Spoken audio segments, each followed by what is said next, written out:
இன்று ஒரு சந்தோஷமான நாள். சாய்பாபா காலனி பகுதியிலே, கோவை மாவட்டத்திலே சாய்பாபா காலனி பகுதியிலே ஒரு சந்தோஷமான நாள். இன்று அருள்மிகு சிறு மகாசக்தி மாரியம்மன் திருக்கோவிலிலே ஸ்ரீ பம்பை வாச ஐயப்ப பக்தர்கள் கடந்த 20 ஆண்டு காலமாக தொடர்ந்து 20 ஆண்டு காலமாக அன்னதானம் வழங்கி வருகிறார்கள். நானும் இந்த நிகழ்ச்சியில் தொடர்ந்து வருடம் இந்த நிகழ்ச்சியில் கலந்து கொள்கிறேன். இன்று எங்களுடைய மாநில ஒருங்கிணைப்பாளர் MM ராமசாமி, எங்களுடைய நிர்வாகிகள், சாய்பாபா காலனி பகுதி திராவிட முன்னேற்ற கழகத்தின் செயலாளர் ரவி அவர்கள், வட்ட செயலாளர் கண்ணன் அவர்கள், அனைத்து மதத்தினரும் இணைந்து ஜாதி மதங்களை கடந்து இன்று ஒரு அன்னதான நிகழ்ச்சி இன்று நடைபெறுகிறது. இது ஒரு சிறப்பான நிகழ்ச்சி.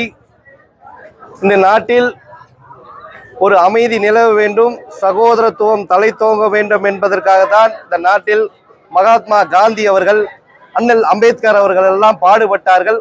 அது தமிழகத்தில் இன்றும் நிறைவேறி கொண்டிருக்கிறது. தமிழகத்தின் மாண்புமிகு முதல்வர் அவர்கள் சகோதரத்துவத்தையும் சமத்துவத்தையும் எப்பொழுதும் பேணி காக்க வேண்டும் என்று சொல்கிறார். அதுபோல் இன்று கோவையிலே நடைபெறுவது எங்களுக்கெல்லாம் மகிழ்ச்சி. நாங்கள் எல்லாம் அண்ணன் தம்பிகளாகவும் மாமான் மச்சான்களாகவும் எப்பொழுதும் இருப்போம். எங்களை யாரும் பிரிக்க முடியாது என்பதற்கு இந்த சாய்பாபா காலனி பகுதியிலே ஐயப்ப பக்தர்கள் நடத்தும் அன்னதான நிகழ்ச்சிக்கு ஒரு எடுத்துக்காட்டாக சகோதரத்துவத்தை பறைசாற்றும் விதமாக, சமத்துவத்தை பறைசாற்றும் விதமாக இன்று நடைபெறுகிறது. இந்த நாள் மகிழ்ச்சியான நாள். அனைவரும் சகோதரத்துவத்தோடு சமத்துவத்தோடு வாழ்ந்து இந்த நாட்டிற்கு பாடுபட வேண்டும். இந்த நாட்டை முன்னேற்றுவதற்கு நாம் எல்லாம் பாடுபட வேண்டும். இந்நாளில் நாம் எல்லாம் சம்மதம் ஏற்போம். மாண்புமிகு முதலமைச்சர் அவர்கள் எப்பொழுதும் சகோதரத்துவத்திற்கு மத நல்லிணக்கத்திற்காக எடுத்து சிறந்து விளங்கி கொண்டிருக்கின்றார். கடந்த 3 ஆண்டுகளில் மிக சிறப்பான ஆட்சியை கொடுத்து கொண்டிருக்கின்றார். எப்படி என்றால், அனைவருக்கும் அனைத்தும் கிடைக்க வேண்டும் என்று ஜாதி சமயம் தாழ்த்தப்பட்ட பிற்படுத்தப்பட்ட சிறுபான்மை மக்களுக்கு அனைத்து வித திட்டங்களையும் நிறைவேற்றியிருக்கிறார். தற்பொழுது மத நல்லிணக்கத்திற்கு பாடுபடுபவர்களுக்கு 25,000 5 லட்சம் தருவதாக உறுதியளித்திருக்கிறார். இது மத நல்லிணக்கத்திற்கு பாடுபடுபவர்களுக்கு ஒரு ஊக்கமாக இருக்கிறது.